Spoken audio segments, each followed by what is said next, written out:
My name is Liam and I am 60 years old. People say that by the time a man reaches 60, he should finally have peace in his life.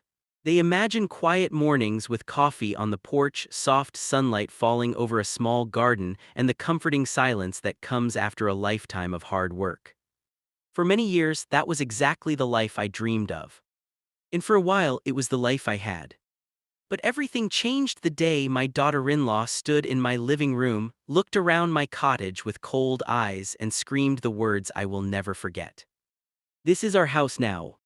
That moment was the beginning of a story she never expected, and the reason I secretly sold the cottage she thought she had already taken. The cottage that held my life. The cottage was never just a house. It sat quietly beside a small lake, surrounded by tall oak trees that whispered whenever the wind passed through them. I bought it 35 years ago with money I had saved from working long shifts as a mechanic. Back then, I was a young man with grease on my hands and dreams bigger than my wallet. My wife Emily loved the place the moment she saw it. "It feels like peace lives here," she had said, standing on the porch while the sunset turned the lake gold. And she was right. That little cottage became the center of our life. We raised our son Daniel there. We celebrated birthdays there. We planted apple trees in the backyard. Every corner of that house held a memory. But 6 years ago, cancer took Emily away from me. After she passed, the cottage felt quieter than ever before. Some nights I would sit on the porch alone, listening to the crickets and remembering the sound of her laughter. Daniel visited sometimes, but life moves fast for young people. Still, I believed the cottage would remain our family's home forever. I was wrong. The woman who changed everything. Daniel met Sophie 3 years ago.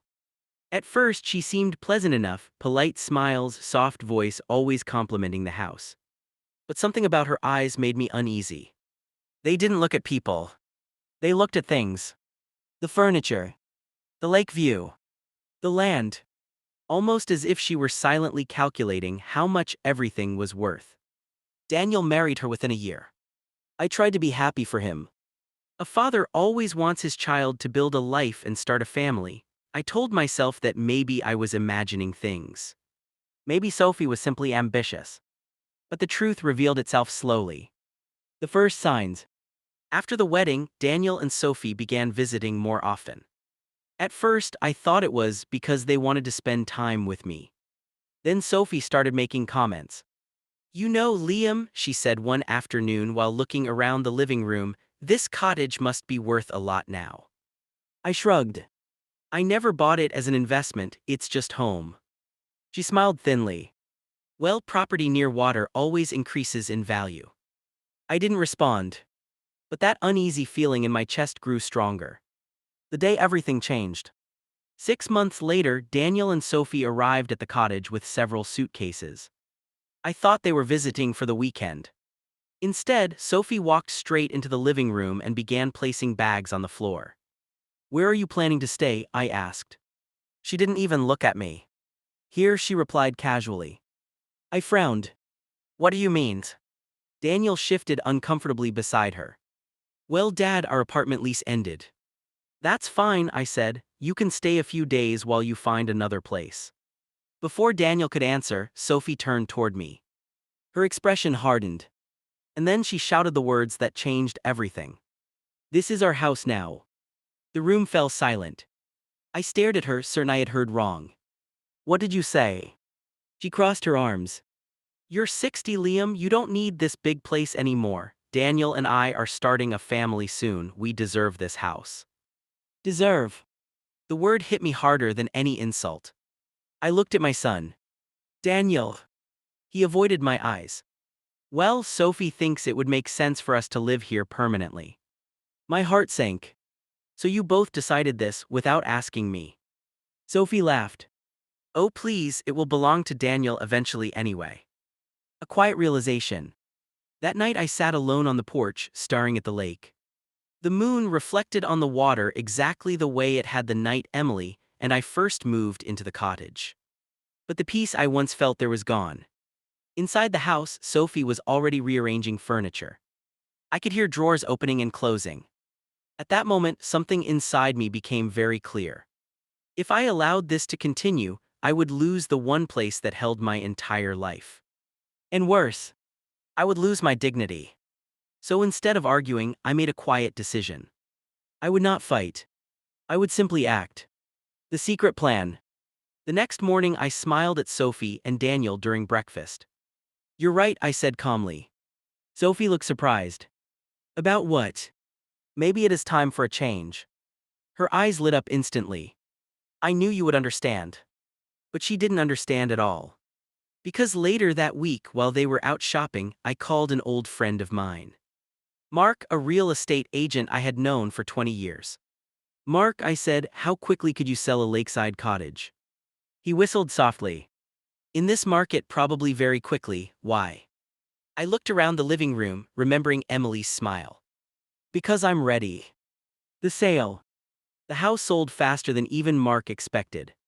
Within 3 weeks, a retired couple fell in love with the cottage. They paid a generous price. More money than I had ever imagined the property could bring. And because the cottage was legally mine alone, no one else had any say in the decision. I signed the papers quietly.